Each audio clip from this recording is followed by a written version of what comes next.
हम पढ़ रहे हैं राजस्थान माध्यमिक शिक्षा बोर्ड अजमेर द्वारा 11वीं एवं 12वीं कक्षाओं के लिए हिंदी साहित्य के पाठ्यक्रम में संचालित हिंदी साहित्य का संक्षिप्त इतिहास नामक पुस्तक। क्योंकि यह पुस्तक कंपटीशन एग्ज़ाम्स के लिए बहुत ही मददगार साबित होने वाली है, इसलिए हम इसका अध्ययन कर रहे हैं। यदि आप हिंदी साहित्य से first grade, second grade, net, GRF आदि प्रतियोगी परीक्षाओं की तैयारी कर रहे हैं, या फिर आप यूजी या पीजी के विद्यार्थी हैं, या आप 11वीं 12वीं के विद्यार्थी हैं, तो फिर आपके लिए यह पुस्तक महत्वपूर्ण हो जाती है। तो आप ज़रूर आपको इसका अध्ययन करना चाहिए। यदि आप चैनल पर नए हैं और अब तक आपने चैनल को सब्सक्राइब नहीं किया है, तो सब्सक्राइब ज़रूर कर ले और वीडियो को लाइक भी कर ले। आज हम पढ़ने वाले हैं संत कवियों में मलुकदास को। इससे पहले की क्लास में भी हमने संत कवियों के बारे में पढ़ा था। आज हम प्रमुख संत मलुकदास के बारे में पढ़ेंगे।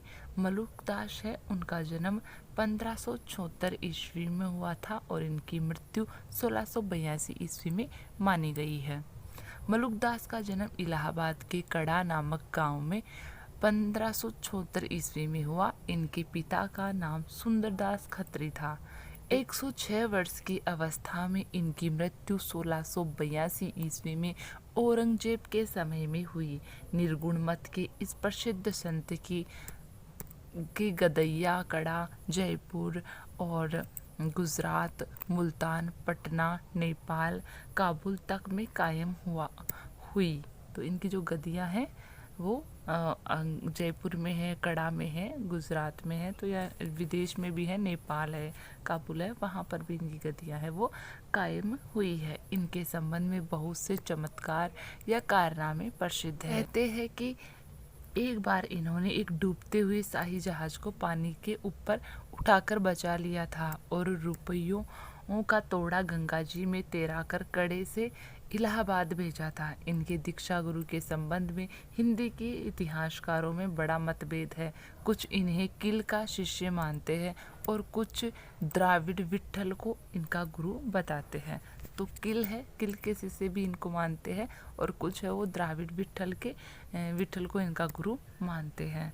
किंतु मलुकदास ने सुख सागर में गुरु देवनाथ के पुत्र पुरुषोत्तम का गुरु रूप में स्मरण किया है। तो इन्होंने स्वयं अपनी रचनाओं में पुरुषोत्तम है उनको अपना गुरु माना है। मलुकदास के विवाह पत्नी और एक कन्या का भी उल्लेख परिचय में हुआ है। वे जीवन पर्यंत अपने पैतृक व्यवसाय द्वारा गृहस्थी का परिपालन करते रहे। आलसियों का यह मंत्र, इन्होंने आलसियों का मूल मंत्र भी दिया है जो काफ़ी प्रसिद्ध है और यह एग्ज़ाम में भी पूछा गया है कि किसका कथन है। तो ये मलुकदास जी का है और इन्होंने कहा है आलसियों को मूल मंत्र दिया है, अजगर करे न चाकरी, पंछी करे न काज, दास मलुका कही गए सबके दाता राम। इन्हीं का है ये जो मंत्र है, ये मलुकदास जी का ही है। मलुकदास जी के प्रामाणिक ग्रंथ है ज्ञान बोध, ज्ञान परोक्षी, राम अवतार, लीला, रत्न खान, भक्ति विवेक, सुख सागर, ब्रज लीला, ध्रुव चरित आदि ये रचनाएं इनकी मलुकदास जी की है। और इनमें जो ये ज्ञान बोध और ज्ञान परोक्षी है ये एग्ज़ाम में पूछी भी जा चुकी है, जिनमें रत्न खान और ज्ञान बोध दो प्रसिद्ध पुस्तकें हैं। मलुकदास की कविता में आख्यान शैली का प्रयोग मिलता है। इन्होंने विभिन्न कथाओं का दृष्टांत देकर लोगों को इंद्रिय निग्रह, ब्रह्मोपासना आदि का उपदेश दिया है। अवतारों और चरित्रों से संबंधित इनकी रचनाएं भी मिलती है। आत्मबोध और वैराग्य मलुकदास की कविता के मुख्य सरोकार हैं। इनके कथन है, कहत मलुक जो बिन सिर खेपे, सो यह रूप बखाने, या नैया के अजब कथा, कोई बिरला के वट जाने। कहत मलुक निर्गुण के गुण, कोई बड़भागी गावे, क्या गिरही ओ क्या बैरागी जेहि हरि दे सो पावे। इन्होंने अवधी और ब्रज भाषा में काव्य रचना की। इनकी भाषा में अरबी फारसी के शब्दों का प्रयोग मिलता है। इनकी भाषा व्यवस्थित एवं सुंदर दिखाई देती है। इन्होंने हिंदू और मुसलमान दोनों को समान भाव से उपदेश दिया है। तो ये मलुकदास जी थे। इनसे संबंधित मैं बता चुकी हूँ कहाँ से प्रश्न रचनाओं से पूछा जा सकता है, और इनके जो अजगर करेन चाकरी वाला जो है वहाँ से भी प्रश्न है वो पूछा जा सकता है, कथन के बारे में पूछा जा सकता है। अगले जो निर्गुण संत कवि है वो है रजबदास। रजबदास है वो 17वीं शताब्दी के प्रमुख संत कवि माने जाते हैं। और जो रजबदास है दादू दयाल के ही शिष्य थे, और दादू दयाल के सबसे प्रिय शिष्य थे, जो आजीवन दूल्हे के वेश में रहे। और ये एकमात्र दादू दयाल जी के मुस्लिम संत शिष्य थे। रजबदास दादू के शिष्य थे बिल्कुल। यहाँ से प्रश्न पूछा भी जाता है, राजस्थान जीके में भी यहाँ से प्रश्न बन सकता है, और यहाँ से आपके हिंदी साहित्य में तो बनेगा ही बनेगा। तो रजबदास है वो दादू दयाल के शिष्य थे। ये राजस्थान के थे। इनकी कविता राजस्थान के भी जो जयपुर है, जयपुर शहर के रहने वाले थे। इनकी कविता में सुंदरदास की शास्त्रीयता का तो अभाव है, किंतु पंडित हजारी प्रसाद द्विवेदी के अनुसार रजबदास निश्चय ही दादू के शिष्यों में सबसे अधिक कवित्व लेकर उत्पन्न हुए थे। उनकी कविताएं भाव संपन्न, शार्प और सहज है। भाषा पर राजस्थानी प्रभाव अधिक है, और इस्लामी साधना के शब्द भी अपेक्षाकृत अधिक है। प्रेम रस को रज्जब ने अपनी कविता में विशेष स्थान दिया है। तो रज्जबदास है, इनकी कविता में जो सुंदरदास जी है उन जितनी शास्त्रीयता तो नहीं मिलती है, मगर फिर भी इनकी जो कविताएं हैं वो काफ़ी महत्वपूर्ण कविताएं हैं। ऐसा हजारी प्रसाद द्विवेदी है वो भी मानते हैं। और इनकी कविताओं में जो इस्लामी साधना है या जो इस्लामी शब्दावली है, राजस्थानी भाषा का प्रभाव है, ये सब देखने को मिलता। तो ये इनकी कविताओं की विशेषताएं हो जाती है। इनकी जो प्रसिद्ध पंक्ति है वो है, सबसे निर्मल प्रेम रस पल पल पोषे प्राण, जब रज्जब छाक्या रहे साधु संत सुजान। तो ये इनकी प्रसिद्ध पंक्तियां हैं। निर्गुण संतों की ज्ञानाश्रय शाखा के अन्य प्रसिद्ध संत कवि अक्षर अनन्य जन्म 1653 में हुआ, जम्बनाथ जिनका जन्म 1451 में हुआ, सिंघाजी जिनका जन्म 1519 में हुआ, और हरिदास निरंजनी जिनका जन्म जो 17वीं शताब्दी के माने जाते हैं। कबीर के पुत्र कमाल और प्रमुख शिष्य धर्मदास की गणना इसी परंपरा में होती है। इनमें धर्मदास 16वीं शताब्दी के हैं कि इस रचनाओं का संतों में बहुत आदर है। इन्होंने कबीर का शिष्य बनने पर अपनी विशाल संपत्ति है वो लूटा दी थी। इनकी कविताएं सरल और प्रेम भावना उत्पन्न है। तो इनकी जो भावापन है, तो इनकी जो रचनाएं हैं वो प्रेम भावापन से जुड़ी हुई है। तो ये जितने भी थे ये संत कवि थे। अब हम जो संत शाखा है वो और उसके जो कवि हैं उनकी विशेषताएं हैं पढ़ चुके हैं। अब हम नेक्स्ट पढ़ेंगे ज्ञानाश्रय शाखा के काव्य की सामान्य विशेषताएं। तो अब ज्ञानाश्रय शाखा या जो संत शाखा थी उसकी विशेषताएं क्या क्या रही है तो वो देखेंगे। संत साहित्य का अवलोकन करने पर ज्ञात होता है कि संत निर्गुण ब्रह्म की उपासना पर बल देते हैं। निर्गुण ब्रह्म की प्राप्ति सद्गुरु द्वारा दिए गए ज्ञान से ही हो सकती है, जो लोक में फैले मायाजाल के आवरण को भेद कर ज्ञान के चक्षुओं को खोलकर साक्षात सत्य रूपी परब्रह्म का साक्षात्कार करवाता है। इसी हेतु इन कवियों को ज्ञान मार्गी कहा जाता है। कबीर के काव्य में निर्गुण मतवाद का विश्वबोध प्रकट है। वे निर्गुण को गुण रहित नहीं बल्कि गुणातीत मानते हैं और उससे अनेक प्रकार के संबंध माता पिता प्रिय गुरु आदि का स्थापित करते हैं। कबीर के यहाँ प्रेम की उत्कृष्टता कम तीव्र नहीं है, किंतु वे ज्ञान एवं अंतर साधना की उपेक्षा नहीं करते। वे सृष्टि की उत्पत्ति नाश जन्म मृत्यु मनुष्य की नाड़ियों चक्रों आदि की बात काफ़ी करते हैं। विज्ञान को व्याकुल करने वाला या दाहक मानते हैं। उनके यहाँ ज्ञान की आंधी सब कुछ अस्त व्यस्त कर देती है, इसलिए वे अपने घर को और अपने साथ चलने वाले के घर को जलाने की बात करते हैं। संत कवियों ने भक्ति के अनुभूति पक्ष को ही प्रधान रूप से चित्रित किया है। इन्होंने सगुणवाद, अवतारवाद और मूर्ति पूजा आदि को सर्वथा त्याज्य बताया और केवल निर्गुण ब्रह्म की सत्ता को स्वीकार किया। एकमात्र उन्हीं की भक्ति को भवसागर से मुक्ति का एकमात्र साधन बताया है। संत काव्य धारा के अधिकांश कवि अवर्ण हैं। इन्होंने वर्ण व्यवस्था की पीड़ा सही थी, अतः उनमें वर्ण व्यवस्था पर तीव्र आक्रमण करने का भाव है। कबीर, रैदास, सेना, पीपा आदि संतों ने ईश्वर के नाम पर जातिवाद के विरुद्ध आवाज बुलंद की एवं समझौते का रास्ता छोड़कर विद्रोह का क्रांतिकारी मार्ग अपनाया। इस धारा के कवियों ने नाथ संतों की अंतः साधना के साथ उनकी दुरूह शैली उलटबासी का भी प्रभाव है। इन्होंने गेय पद, दोहे, चौपाई के अतिरिक्त कुछ लोक प्रचलित छंदों का भी उपयोग किया है। इन कवियों में भाषागत सहजता और लोक भाषा की और झुकाव था। देशाटन की प्रवृत्ति और भाव अनुभावों पर आधारित होने के कारण संत कवियों की भाषा सांस्कृतिक विविधता से युक्त होकर विशाल जनसमूह के भावों से जुड़ने में समर्थ हो सकी। ये जो निर्गुण शाखा है उसकी विशेषताएं हैं। अब है निर्गुण ज्ञान प्रेमाश्रयी शाखा। ठीक है, तो संत शाखा या जो ज्ञानाश्रय शाखा है वो हम पढ़ चुके हैं। अब हम पढ़ेंगे दूसरी जो निर्गुण काव्य धारा है उसकी दूसरी जो शाखा है प्रेम आश्रय शाखा। ठीक है, तो प्रेमाश्रय शाखा जिसको सूफी काव्य धारा या सूफी मार्गिक शाखा भी के नाम से भी जाना जाता है। भक्ति आंदोलन इतना व्यापक एवं मानवीय था कि इसमें हिंदुओं के साथ मुसलमान भी आए। सूफी यद्यपि इस्लाम मतानुयायी है, किंतु अपने दर्शन एवं साधना पद्धति के कारण भक्ति आंदोलन में गणनीय है। इस्लाम एकेश्वरवाद है, किंतु सूफी साधकों ने अहलक अर्थात ब्रह्म हूँ की घोषणा की। यह बात अद्वैतवादियों से मिलती जुलती है। सूफी साधना के अनुसार मनुष्य के 4 विभाग हैं। नफस यानी इंद्रियां, अक्ल यानी बुद्धि या माया, कलब यानी हृदय और रूह यानी आत्मा।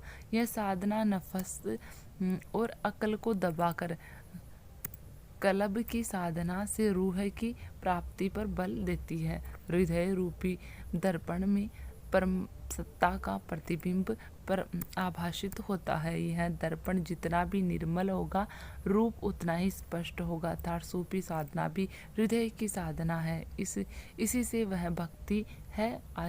आचार्य जो रामचंद्र शुक्ल है ने इसलिए जायसी आदि सूफी कवियों को कबीर, सूर, तुलसी की कोटि में रखा है। यह बात भी महत्वपूर्ण है कि सूफी साधकों में भी प्राय निम्न वर्ग के लोग थे और इसमें राबिया जैसी महिला साधिका प्रसिद्ध है। तो राबिया है वो एकमात्र सूफी जो साधिका है वो है, बाकी और साधक ही हुए हैं मगर ये साधिका भी है। सूफी मत की संपूर्ण साधना प्रेमाश्रित रही है। व्यक्ति साधना की उच्च भूमि में पहुंचने पर भी इनकी दृष्टि में लोक रक्षा और लोक रंजन के प्रति गहरा सरोकार बना रहा। परंपरा को स्वीकार करते हुए भी रूढ़ एवं जर्जर तत्वों की जकड़न को इन्होंने स्वीकार नहीं किया। अपने इन्हीं उदार एवं स्वच्छंद विचारों के कारण सूफी कट्टर मुसलमानों के लिए काफिर थे। यानी कि जो कट्टर मुसलमान है वो इनको काफिर समझते थे, दुश्मन समझते थे, अपने धर्म को भ्रष्ट करने वाले समझते थे इनको। भारत में आकर उदार सूफी मत यहाँ के दार्शनिक मतों एवं उनके सिद्धांतों का प्रभाव ग्रहण कर निरंतर विकासमान रहा।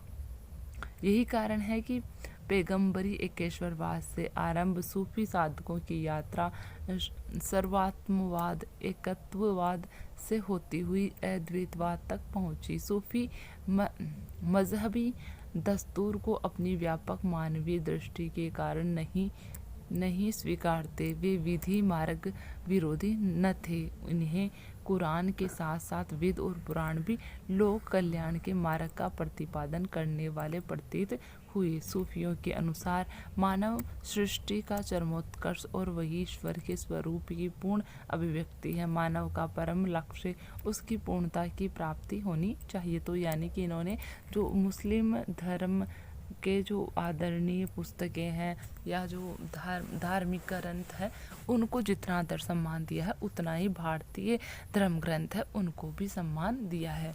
सूफी साधना का प्रवेश इस देश में 12वीं सदी में मोइनुद्दीन चिश्ती के समय से माना जाता है। सूफी साधना के 4 संप्रदाय प्रसिद्ध है। पहला है चिश्ती संप्रदाय, दूसरा है सोहरावर्दी संप्रदाय, तीसरा कादरी संप्रदाय और चौथा है नक्शबंदी संप्रदाय। तो ये सूफी संप्रदाय माने गए हैं। 4 संप्रदाय है सूफी साधना के, चिश्ती, सोहरावर्दी, कादरी और नक्शबंदी, और ये भारत में भी प्रचलित रहे हैं। मुल्ला दाऊद 1379 ईस्वी हिंदी के प्रथम सूफी कवि है। इम्पोर्टेंट भाई ये जो नाम आए हैं, जो सूफी साधना के 4 संप्रदाय थे, ये भी प्रसिद्ध है, ये भी इम्पोर्टेंट है। और जो हिंदी का जो पहला सूफी कवि है, ये तो इम्पोर्टेंट है ही है। तो पहला कवि है वो किसको माना गया है, सूफी कवि किसको माना गया, पहला मुल्ला दाऊद को। और 1379 में इन्होंने जो रचना लिखी थी, उसके आधार पर सूफी कवियों की परंपरा 19वीं सदी तक मिलती है।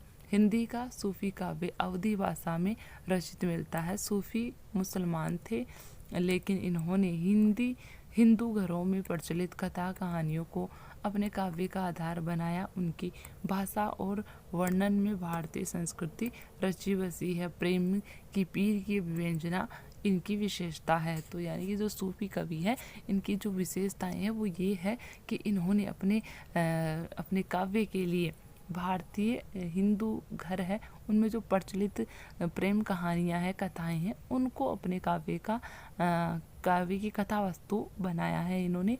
और क्योंकि वो भारतीय कथा वस्तु संबंधित थे, अतः उनमें भारतीय संस्कृति भी अपने आप ही आ जाती है। और उसमें प्रेम की पीड़ा है उसको भी मार्मिक तरीके से दर्शाया गया है। और इनकी जो भाषा थी वो अवधी भाषा रही है। तो सूफी कवियों की भाषा कौन सी थी, अवधी भाषा थी। फिर आगे है प्रेमाख्यान काव्य की परंपरा। तो प्रेमाख्यान काव्य की परंपरा किस प्रकार है, ये तो भारतीय संस्कृति एवं साहित्य में जहाँ सीताराम के गारस्तिक दाम्पत्य भाव की परंपरा मिलती है, वहाँ उनके साथ साथ स्वच्छंद व साहसिक प्रेम की एक अन्य परंपरा ऋग्वेद से लेकर मध्ययुगीन साहित्य तक बराबर मिलती है। ऋग्वेद एवं महाभारत के अनेक आख्यान इस परंपरा के आदि स्रोत कहे जा सकते हैं। सूफी साधकों द्वारा रचित प्रेमाख्यानों पर भारतीय आख्यान परंपरा के साथ साथ फारसी की मसनवी शैली का भी पर्याप्त प्रभाव रहा है। यह प्रभाव विषय वस्तु एवं शिल्प दोनों स्तरों पर दिखाई देता है। तो इन्होंने जो कथा वस्तु है वो तो भारतीय परंपरा की उठाई है, मगर इन्होंने जो शैली अपनाई है वह फारसी की मसनवी शैली है वह अपनाई है। तो ये प्रश्न पूछा जा सकता है कि जो सूफी कवि है उनकी जो शैली है, लिखने की जो शैली है वो कौन सी है, तो वो फारसी की मसनवी शैली है, उसमें ये लिखे गए हैं और प्रेमाख्यान पर आधारित ये माने जाते हैं। तो यहाँ ये इनकी विशेषताएं हैं, यहाँ से प्रश्न पूछा जा सकता है, कथन यहाँ से पूछे जा सकते हैं। ऐतिहासिक या कल्पित व्यक्तियों के साथ किसी राजकुमारी, श्रेष्ठी, पुत्री, गणिका या अप्सरा की प्रेम कथा की परंपरा प्राचीन है। कालिदास ने मेघदूत में उदयन कथा को विद उदयन की कहानी कहने में पट्टू जनों का उल्लेख किया है। 16वीं सदी के बनारसी दास ने अर्ध कथानक में लिखा है कि वे मधुमालती, मृगावती पढ़े थे। ये सूफी नहीं शुद्ध लौकिक प्रेम काव्य थे। एक ही कहानी को आधार बनाकर मध्यकाल में अनेक रचनाकारों ने काव्य लिखे हैं। अनेक सूफी कवियों ने यह लिख दिया है कि आदि अंत जस कथा रही या पुनि हम खोली अर्थ जब कहाँ। इससे यहाँ यही स्पष्ट होता है कि ये कथाएं पहले से शुद्ध लौकिक प्रेम कथाओं के रूप में प्रचलित थी। अनुमानतः जैन मतावलंबी रचनाकारों ने आदिकाल में भविष्यत कहा जैसी रचनाएं की है, वे भी लोक प्रचलित कथाओं पर आधारित है। जिसे सूफी कवियों ने इन्हें सूफी ढांचे में बांधा, वैसे जैन मतावलंबी कवियों ने इन्हें जैन धर्म के ढांचे में प्रस्तुत किया होगा। ऐसा प्रेम कथा कृष्ण कथा के साथ भी हुआ है। लौकिक प्रेम कथाओं की परंपरा सूफी काव्य के समानांतर चलती रही है। ईश्वरदास की सत्यवती कथा को उसी परंपरा में माना जाना चाहिए। तो ये ईश्वरदास है, उनकी रचना कौन सी है? तो सत्यवती है, और ये सूफी रचना है, ये आपको याद रखना है। यहाँ से प्रश्न पूछा जा सकता है। कुशल लाभ का ढोला मारूरा दोहा है, जो 16वीं सदी में लिखी गई थी और जिसमें ढोला एवं मारवणी की प्रेम कथा चित्रित है। प्रसिद्ध प्रेम आख्यान है। कुशल लाभ की दूसरी रचना माधवानल कामकंदला है।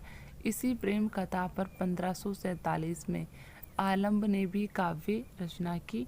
सारंगा सदावृक्ष की प्रेम कथा पर अनेक रचनाएं मिली है। यह कथा गद्य में भी मिली है। इसी प्रकार किसी अज्ञात कवि ने दिल्ली के सुल्तान फिरोज शाह के पुत्र कुतुबुद्दीन और साहिबा की प्रेम कथा पर कुतुब शतक की रचना की है। कहने का आशय यह है कि सूफी काव्य के साथ साथ शुद्ध लोक प्रेम आख्यानों की परंपरा भी चलती रही है। सूफी कवियों ने इसी आख्यान परंपरा का उपयोग किया और उसे सूफी सिद्धांतों के ढांचे में सफाई से गढ़ दिया। कथा प्रतीकात्मक हो गई। प्रतीकात्मकता में दोहरापन होता है, वह प्रस्तुत और अप्रस्तुत दोनों का अर्थ देती है। तो इस प्रकार से हमने जो सूफी काव्य धारा है उसके बारे में पढ़ा। सूफी काव्य धारा के या प्रेमाश्रय शाखा है, उसके प्रमुख जो कवि है वो हम कल की क्लास में देखेंगे। आज इतना ही पढ़ पाएंगे।